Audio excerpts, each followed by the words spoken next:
he and I were out smoking, and somebody said something about people talk a lot out the smoking areas, and this woman said, like, "Oh, John Ramsey, he was right down at the bottom of the stairs, right, that you had to come up."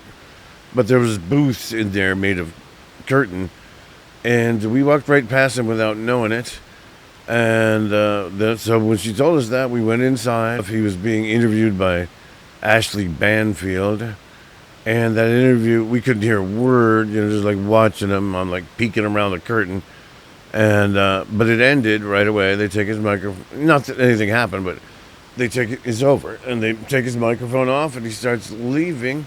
There's tables and things for like a horseshoe, big horseshoe, with tech people and all that. So we start walking all the way around that, and he comes more or less our way, and I stepped up and shook his hand. I introduced myself as somebody that's also from the Denver area, and then I just didn't know whether to say anything about me or anything like that, so I just did what probably most stupid question, the dullest question he probably has answered a million times, is like, do you think it'll ever get solved in your lifetime? And he did the very political, I can't give you any fault one way or the other about what we said. It was just a very, very polished question that anybody would give if you've been asked that question 20,000 times. He probably has. We're hoping so, DNA, blah, blah, blah.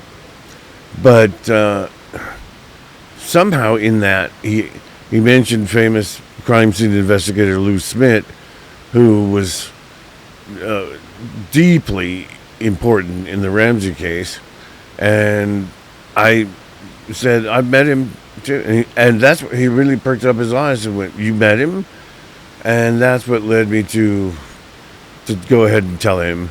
It was very halting for me to say it, like, I don't know how to, look, I'm doing this again, as in, like, it was nerve-wracking, but, I finally told him, like, I am the guy that, I was very severely pressured and mentally ill, and then with all of this police swarming at me, I ended up, doing, I said I threw flaming materials through your mailbox.